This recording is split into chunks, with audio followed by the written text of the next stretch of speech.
कन्हैया ले चल परली पार, सांवरिया ले चल परली पार। जहाँ विराजे मेरी राधा रानी, जहाँ विराजे मेरी श्यामा प्यारी, अलबेली सरकार कन्हैया ले चल परली पार, सांवरिया ले चल परली पार।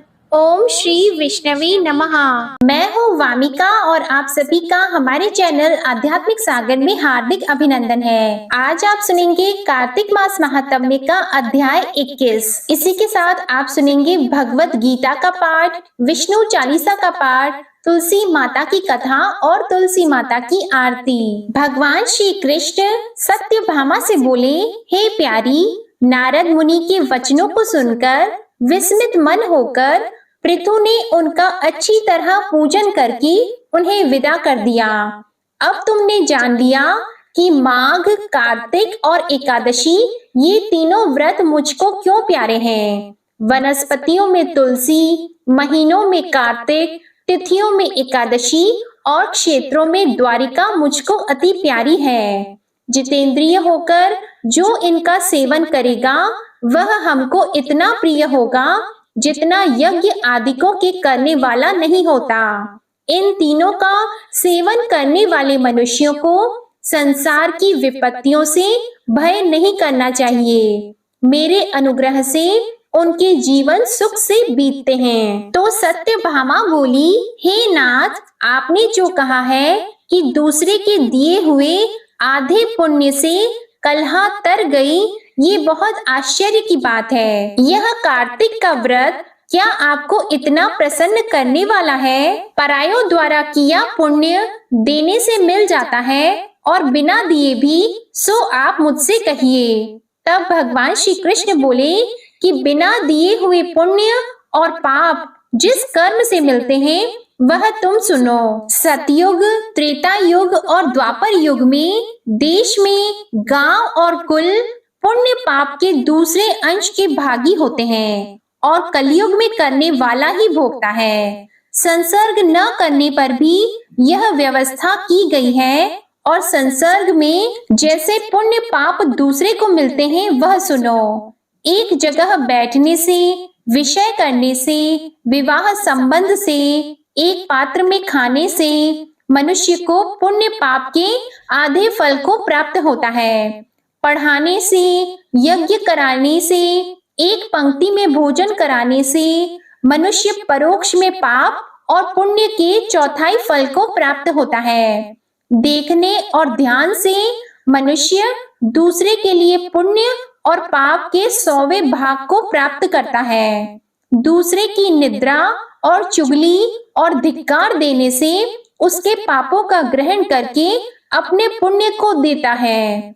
पुण्य पाप करने वाले मनुष्य की स्त्री, नौकर और शिष्य इनको छोड़कर जो कोई उसकी सेवा करता है और सेवा के अनुसार जो उसे धन न दिया जाए तो वह सेवा के अनुरूप उसके पुण्य के फल को प्राप्त कर लेता है। एक पंक्ति में भोजन करने वाले मनुष्यों में जो परोसने के नियम का उल्लंघन करता है उसके पुण्य के छठे अंश को उल्लंघन किया पुरुष ग्रहण कर लेता है। स्नान, संध्या आदि करते समय जो दूसरे को छुए अथवा बात करे तो अपने पुण्य कर्म के छठे अंश को दूसरे को दे देता है। धर्मार्थ जो दूसरे से धन मांगता है उसका फल धन देने वाले को मिलता है। पराया द्रव्य लेकर पुण्य करने वाला पापी होता है और धन देने वाले को पुण्य का फल मिलता है। जो मनुष्य दूसरे के ऋण को चुकाए बिना ही मर जाता है तब वह धन अपने धन के अनुसार उसके पुण्य फल को ले लेता है। जो आदमी शिक्षा देता है वह पुरुष पुण्य के छठे अंश को प्राप्त होता है। प्रजा के पुण्य पाप के छठे अंश को राजा हर लेता है। इस तरह शिष्य का गुरु, स्त्री का पति और पुत्र का पिता हर लेता है।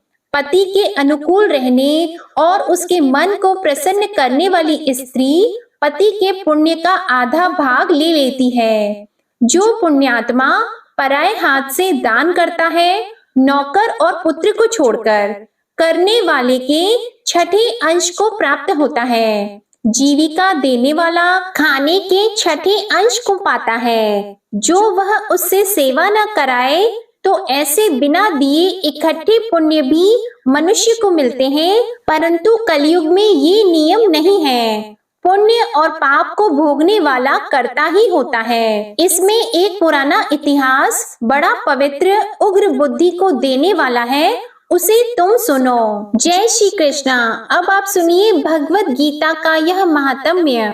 श्री महादेव जी पार्वती जी से कहते हैं, प्रिय, गीता के वर्णन से संबंध रखने वाली कथा एवं विश्व रूप अध्याय के पावन महात्म्य को श्रवण करो। विशाल नेत्रों वाली पार्वती, इस अध्याय के महात्म्य का पूरा वर्णन नहीं किया जा सकता है। इसके संबंध में सहस्त्रों कथाएं हैं। उनमें से एक यहाँ कही गई है। प्रणीता नदी के तट पर मेघंकर नाम से विख्यात एक बहुत बड़ा नगर है। उसके प्रकार चार दीवारी और गोपुर द्वार बहुत ऊंचे हैं। वहाँ बड़ी बड़ी विश्रामशालाएं हैं, जिनमें सोने के खंबे शोभा दे रहे हैं।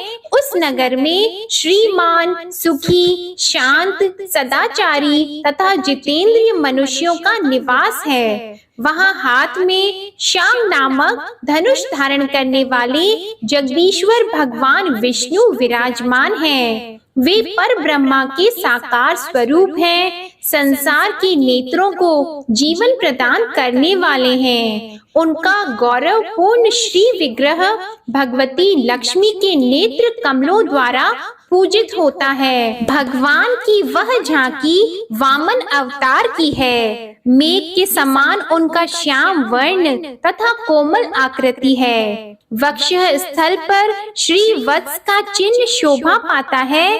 वे कमल और वनमाला से विभूषित हैं। अनेक प्रकार के आभूषणों से सुशोभित होकर भगवान वामन रत्न युक्त समुद्र के सदृश जान पड़ते हैं। पीतांबर से उनके श्याम विग्रह की कांति ऐसी प्रतीत होती है मानो चमकती हुई बिजली से घिरा हुआ स्निग्ध मेघ शोभा पा रहा हो। उन भगवान वामन का दर्शन करके जीव जन्म एवं संसार के बंधन से मुक्त हो जाता है। उस नगर में मेखला नामक महान तीर्थ है, जिनमें स्नान करके मनुष्य शाश्वत वैकुंठ धाम को प्राप्त होता है। वहाँ जगत के स्वामी करुणा सागर भगवान नरसिंह का दर्शन करने से मनुष्य 7 जन्मों के किए हुए घोर पाप से छुटकारा पाता है। जो मनुष्य मेखला में गणेश जी का दर्शन करता है, वह सदा दुस्तर विघ्नों के भी पार हो जाता है। उसी मेघंकर नगर में कोई श्रेष्ठ ब्राह्मण थे, जो ब्रह्मचार्य परायण, ममता और अहंकार से रहित, वेद शास्त्रों में प्रवीण, जितेंद्रिय तथा भगवान वासुदेव के शरणागत थे। उनका नाम सुनंद था। प्रिय, वे शांगर धनुष धारण करने वाले भगवान के पास गीता के 11वें अध्याय विश्व रूप दर्शन योग का पाठ किया करते थे। उस अध्याय के प्रभाव से उन्हें ब्रह्मा ज्ञान की प्राप्ति हो गई थी। परम आनंद संदोह से पूर्ण उत्तम ज्ञानमयी समाधि के द्वारा इंद्रियों के अंतर्मुख हो जाने के कारण वे निश्चल स्थिति को प्राप्त हो गए थे और सदा जीवन मुक्त योगी की स्थिति में रहते थे। एक समय जब बृहस्पति सिंह राशि पर स्थित थे, महायोगी सुनंद ने गोदावरी तीर्थ की यात्रा आरंभ की। वे क्रमशः विरज तीर्थ, तारा तीर्थ, कपिला संगम, अष्ट तीर्थ, कपिला द्वार, नरसिंह वन, अंबिकापुरी तथा कर स्थानपुरी आदि क्षेत्रों में स्नान और दर्शन करते हुए विवाह मंडप नामक नगर में आए। वहां उन्होंने प्रत्येक घर में जाकर अपने ठहरने के लिए स्थान मांगा परंतु कहीं भी उन्हें स्थान नहीं मिला। अंत में गांव के मुखिया ने उन्हें एक बहुत बड़ी धर्मशाला दिखा दी। ब्राह्मण ने साथियों सहित उसके भीतर जाकर रात में निवास किया। सवेरा होने पर उन्होंने अपने को तो धर्मशाला के बाहर पाया, किंतु उनके और साथी नहीं दिखाई दिए। वे उन्हें खोजने के लिए चले। इतने में ही ग्रामपाल ने उनकी भेंट हो गई। ग्रामपाल ने कहा, मुनि श्रेष्ठ, तुम सब प्रकार से दीर्घ आयु जान पड़ते हो। सौभाग्यशाली तथा पुण्यवान पुरुषों में तुम सबसे पवित्र हो। तुम्हारे भीतर कोई लोकोत्तर प्रभाव विद्यमान है। तुम्हारे साथी कहाँ गए और कैसे इस भवन से बाहर हुए, इसका पता लगाओ। मैं तुम्हारे सामने इतना ही कहता हूँ कि तुम्हारे जैसा तपस्वी मुझे दूसरा कोई नहीं दिखाई देता। विप्रवर, तुम्हें किस महामंत्र का ज्ञान है, किस विद्या का आश्रय लेते हो तथा किस देवता की दया से तुम्हें अलौकिक शक्ति आ गई है? भगवान, कृपा करके इस गांव में रहो। मैं तुम्हारी सब सेवा और देखभाल करूंगा। यों कहकर ग्रामपाल ने मुनीश्वर सुनंद को अपने गांव में ठहरा लिया। वह दिन रात बड़ी भक्ति से उनकी सेवा टहल करने लगा। जब 7-8 दिन बीत गए, तब एक दिन प्रातः काल आकर वह बहुत दुखी होकर महात्मा के सामने रोने लगा और बोला, हाय, आज रात में राक्षस ने मुझ भाग्यहीन के बेटे को चबा लिया है। मेरा पुत्र बड़ा ही गुणवान और भक्तिमान था। ग्रामपाल के इस प्रकार कहने पर योगी सुनंद ने पूछा, कहाँ है वह राक्षस और किस प्रकार उसने तुम्हारे पुत्र का भक्षण किया है? ग्रामपाल बोला, ब्राह्मण, इस नगर में एक बड़ा भयंकर नरभक्षी राक्षस रहता है। वह प्रतिदिन आकर इस नगर के मनुष्यों को खा लिया करता था। तब एक दिन समस्त नगर वासियों ने मिलकर उससे प्रार्थना की, राक्षस, तुम हम सब लोगों की रक्षा करो। हम तुम्हारे लिए भोजन की व्यवस्था कर देते हैं। यहाँ बाहर के जो पथिक रात में आकर नींद लेने लगे, उनको खा जाना। इस प्रकार नागरिक मनुष्यों ने गांव के मुखिया द्वारा इस धर्मशाला में भेजे हुए पथिकों को ही राक्षस का आहार निश्चित किया। अपने प्राणों की रक्षा के लिए ही उन्हें ऐसा करना पड़ा। तुम भी अन्य राहगीरों के साथ इस घर में आकर सोए थे, किंतु राक्षस ने उन सबों को तो खा लिया, केवल तुम्हें छोड़ दिया है। द्विज उत्तम, तुम में ऐसा क्या प्रभाव है, इस बात को तुम ही जानते हो। इस समय मेरे पुत्र का एक मित्र आया था, किंतु मैं उसे पहचान न सका। वह मेरे पुत्र को बहुत ही प्रिय था, किंतु अन्य राहगीरों के साथ उसे भी मैंने उसी धर्मशाला में भेज दिया था। मेरे पुत्र ने जब सुना कि मेरा मित्र भी उसमें प्रवेश कर गया है, तब वह उसे वहां से ले आने के लिए गया, परंतु राक्षस ने उसे भी खा लिया। आज सवेरे मैंने बहुत दुखी होकर उस पिशाच से पूछा, ओ दुष्टात्मन, तूने रात में मेरे पुत्र को भी खा लिया। तुम्हारे पेट में पड़ा हुआ मेरा पुत्र जिससे जीवित हो सके, ऐसा कोई उपाय यदि हो तो बताओ। राक्षस ने कहा, ग्रामपाल, धर्मशाला के भीतर घुसे हुए तुम्हारे पुत्र के न जानने के कारण मैंने भक्षण किया है। अन्य पथिकों के साथ तुम्हारा पुत्र भी अनजान में ही मेरा ग्रास बन गया है। वह मेरे उदर में जिस प्रकार जीवित और रक्षित रह सकता है, वह उपाय स्वयं विधाता ने ही कर दिया है। जो ब्राह्मण सदा गीता के 11वें अध्याय का पाठ करता हो, उसके प्रभाव से मेरी मुक्ति होगी और मरे हुओं का पुनः जीवन प्राप्त होगा। यहाँ कोई ब्राह्मण रहते हैं जिनको मैंने एक दिन धर्मशाला के बाहर कर दिया था।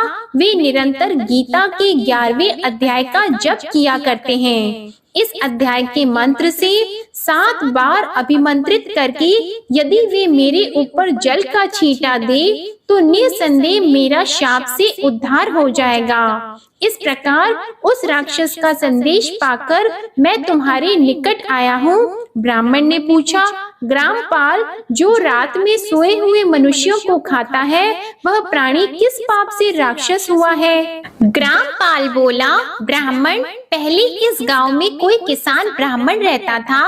एक दिन वह अगहनी के खेत की क्यारियों की रक्षा करने में लगा था। वहां से थोड़ी ही दूर पर एक बहुत बड़ा गिद्ध किसी राही को मारकर खा रहा था। उसी समय एक तपस्वी कहीं से आ निकले जो उस राही को बचाने के लिए दूर से ही दया दिखाते हुए आ रहे थे। गिद्ध उस राही को खाकर आकाश में उड़ गया। तब तपस्वी ने कुपित होकर उस किसान से कहा, ओ दुष्ट हलवाहे, तुझे धिक्कार है। तू बड़ा ही कठोर और निर्दयी है। दूसरे की रक्षा से मुंह मोड़कर केवल पेट पालने के धंधे में लगा है। तेरा जीवन नष्ट प्राय है। अरे जो चोर दाढ़ वाले जीव, सर्प, शत्रु, अग्नि, विष, जल, गीध, राक्षस, भूत तथा बेताल आदि के द्वारा घायल हुए मनुष्यों की शक्ति होते हुए भी उपेक्षा करता है, वह उनके वध का फल पाता है। जो शक्तिशाली होकर भी चोर आदि के चंगुल में फंसे हुए ब्राह्मण को छुड़ाने की चेष्टा नहीं करता, वह घोर नरक में पड़ता है और पुनः भेड़िए की योनि में जन्म लेता है। जो वन में मारे जाते हुए तथा गृध्र और व्याघ्र की दृष्टि में पड़े हुए जीव की रक्षा के लिए छोड़ो छोड़ो की पुकार करता है, वह परम गति को प्राप्त होता है। जो मनुष्य गौओं की रक्षा के लिए व्याघ्र, भील तथा दुष्ट राजाओं के हाथ से मारे जाते हैं, वे भगवान अश्वमेध और 100 वाजपेयी यज्ञ मिलकर शरणागत रक्षा की 16वीं कला के बराबर भी नहीं हो सकते। दीन तथा भयभीत जीव की उपेक्षा करने से पुण्यवान पुरुष भी समय आने पर कुंभी पाक नामक नरक में पकाया जाता है। तूने दुष्ट गिद्ध के द्वारा खाए जाते हुए राही को देखकर उसे बचाने में समर्थ होते हुए भी जो इसकी रक्षा नहीं की, इससे तू निर्दयी जान पड़ता है, अतः तू राक्षस हो जा।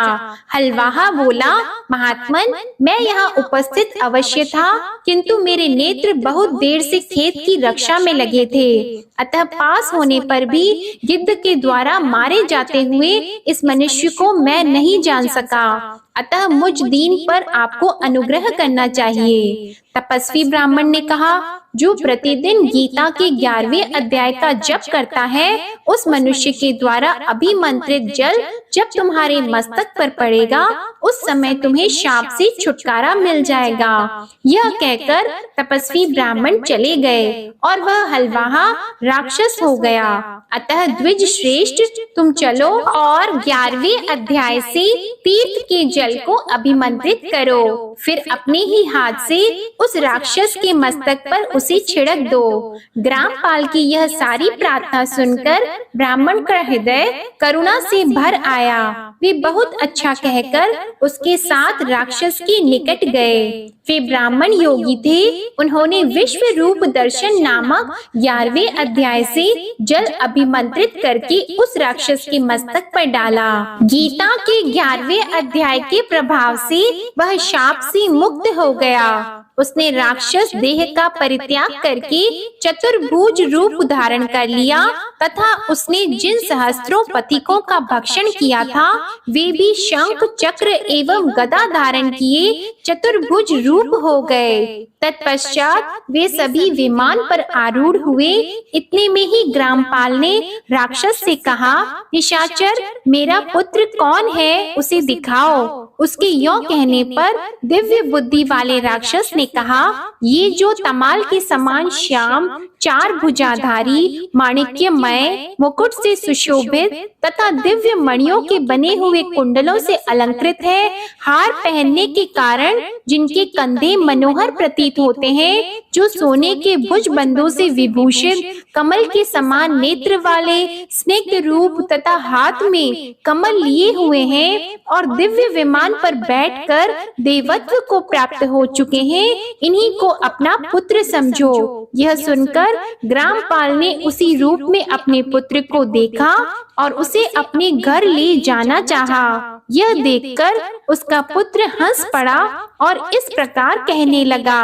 पुत्र बोला, ग्रामपाल, कई बार तुम भी मेरे पुत्र हो चुके हो। पहले मैं तुम्हारा पुत्र था, किंतु अब देवता हो गया हूँ। इन ब्राह्मण देवता के प्रसाद से वैकुंठ धाम को जाऊंगा। देखो, यह निशाचर भी चतुर्भुज रूप प्राप्त हो गया। 11वें अध्याय के महात्म्य से यह सब लोगों के साथ श्री विष्णु धाम को जा रहा है। अतः तुम भी इन ब्राह्मण देव से गीता के 11वें अध्याय का अध्ययन करो और निरंतर उसका जप करते रहो। इसमें संदेह नहीं कि तुम्हारी भी ऐसी ही उत्तम गति होगी। तात, मनुष्यों के लिए साधु पुरुषों का संग सर्वथा दुर्लभ है। वह भी इस समय तुम्हें प्राप्त है। अतः अपना अभीष्ट सिद्ध करो। धन, भोग, दान, यज्ञ, तपस्या और पूर्व कर्मों से क्या लेना है। विश्व रूप अध्याय के पाठ से ही परम कल्याण की प्राप्ति होती है।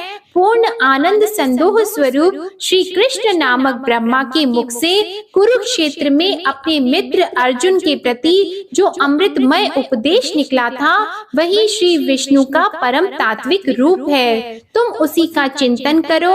वह मोक्ष के लिए प्रसिद्ध रसायन है। संसार भय से डरे हुए मनुष्यों की आदि व्याधि का विनाशक तथा अनेक जन्म के दुखों का नाश करने वाला है। मैं उसके सिवा दूसरे किसी साधन को ऐसा नहीं देखता। अतः उसी का अभ्यास करो। भगवान श्री महादेव जी पार्वती जी से कहते हैं कि यों कहकर वह सबके साथ श्री विष्णु के परम धाम को चला गया। तब ग्रामपाल ने ब्राह्मण के मुख से उस अध्याय को पढ़ा। फिर वे दोनों ही उसके महात्म्य से विष्णु धाम को चले गए। पार्वती, इस प्रकार तुम्हें 11वें अध्याय की महात्म्य कथा सुनाई है। इसके श्रवण मात्र से महान पातकों का नाश हो जाता है। अब आप सुनेंगे तुलसी माता की कथा और तुलसी माता की आरती।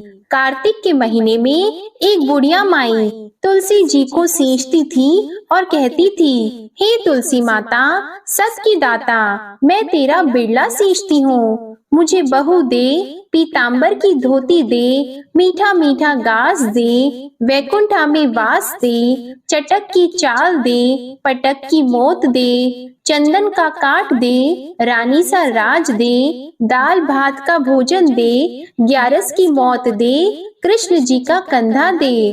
तब तुलसी माता यह सुनकर सूखने लगी। तो भगवान ने पूछा, हे तुलसी, तुम क्यों सूख रही हो? तो तुलसी माता ने कहा कि एक बुढ़िया रोज आती है और यही बात कह जाती है, मैं सब बात तो पूरा कर दूंगी, लेकिन भगवान कृष्ण का कंधा कहाँ से लाऊंगी? तो भगवान बोले, जब वो मरेगी तो मैं अपने आप कंधा दे आऊंगा। तू बुढ़िया माई से कह देना। जब बुढ़िया माई मर गई, सब लोग आ गए। जब माई को ले जाने लगे तो वह किसी से नहीं उठी। तो भगवान श्री कृष्ण एक बार 12 बरस के बालक का रूप धारण करके आए और बालक ने कहा, मैं कान में एक बात कहूँगा तो बुढ़िया माई उठ जाएगी। बालक ने बुढ़िया माई के कान में कहा, बुढ़िया माई, मन की निकाल ले, पीतांबर की धोती ले, मीठा मीठा घास ले, वैकुंठा में वास ले, चटक की चाल ले, पटक की मौत ले,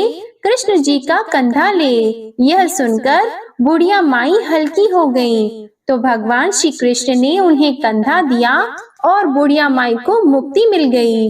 हे तुलसी माता, जैसे बुढ़िया माई को मुक्ति दी, वैसे ही सबको देना। प्रेम से बोलिए श्री तुलसी महारानी की जय। भगवान श्री कृष्ण की जय। अब आप सुनिए विष्णु चालीसा का पाठ। विष्णु सुनिए विनय सेवक की चित लाए, कीरत कुछ वर्णन करो दीजिए ज्ञान बताए। नमो विष्णु भगवान खरारी, कष्ट नशावन अखिल बिहारी, प्रबल जगत में शक्ति तुम्हारी, त्रिभुवन फैल रही उजियारी। सुंदर रूप मनोहर सूरत, सरल स्वभाव मोहनी मूरत। तन पर पीतांबर अति सोहत, बैजंती माला मन मोहत। शंख चक्र कर गदा विराजे, देखत दैत्य असुर दल भाजे। सत्य धर्म मद लोभन गाजे, काम क्रोध मद लोभन छाजे। संत भक्त सज्जन मन रंजन, दनुज असुर दुष्टन दल गंजन। सुख उपजाय कष्ट सब भंजन, दोष मिटाय करत जन सज्जन। पाप काट भव सिंधु उतारण, कष्ट नाश कर भक्त उबारण। करत अनेक रूप प्रभु धारण, केवल आप भक्ति के कारण। धरणी धेनु बन तुम ही पुकारा, तब तुम रूप राम का धारा। भार उतार असुर दल मारा, रावण आदिक को संहारा। आप वराह रूप बनाया, हिरण्याक्ष को मार गिराया। धर्मस्य तन सिंधु बनाया, 14 रत्नन को निकलाया। अमिलख असुरन द्वंद मचाया, रूप मोहिनी आप दिखाया। देवों को अमृत पान कराया, असुरन को छवि से बहलाया।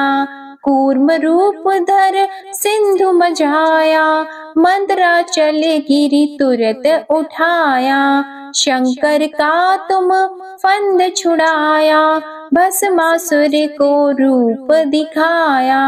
वेदन को जब असुर डुबाया, कर प्रबंध उन्हें ढूंढवाया। मोहित बन कर खल ही नचाया, उस ही कर से भस्म कराया। असुर जलंधर अति बलदाई, शंकर से उनकी न लड़ाई। हार पार शिव सकल बनाई, कीन सती से छल खल जाई। सुमिरन कीन तुम्हें शिव रानी, बतलाई सब विपत कहानी। तब तुम बने मुनीश्वर ज्ञानी, वृंदा की सब सुरति भुलानी। देख तीन धनुज शैतानी, वृंदा आए तुम्हें लपटानी। हो स्पर्श धर्म क्षति मानी, हना असुर उर शिव शैतानी। तुमने ध्रुव प्रहलाद उबारे, हिरणाकुश आदिक खल मारे। गणिका और अजामिल तारे, बहुत भक्त भव सिंधु उतारे। हरहु सकल संताप हमारे, कृपा करहु हरि सिरजनहारे। देखहु मैं निज दर्श तुम्हारे, दीप बंधु भक्तन हितकारे। चाहता आपका सेवक दर्शन, करहु दया अपनी मधुसूदन। जानो नहीं योग्य जब पूजन, होय यज्ञ स्तुति अनुमोदन। शील दया संतोष सुलक्षण, विदित नहीं व्रत बोध विलक्षण। करहु आपका किस विधि पूजन, कुमति विलोक होत दुख भीषण। करहु प्रणाम कौन विधि सुमिरन, कौन भांति मैं करहु समर्पण। सुर मुनि करत सदा सेवकाई, हर्षित रहत परम गति पाई। दीन दुखिन पर सदा सहाई, निज जन जान लेव अपनाई। पाप दोष संताप नशाओ, भव बंधन से मुक्त कराओ। सुत संपत्ति दे सुख उपजाओ, निज चरणन का दास बनाओ। निगम सदा ये विनय सुनावे, पढ़े सुने सो जन सुख पावे। ओम श्री विष्णवे नमः। अब आप सुनिए तुलसी माता की आरती। तुलसी महारानी नमो नमो, हरि की पटरानी नमो नमो।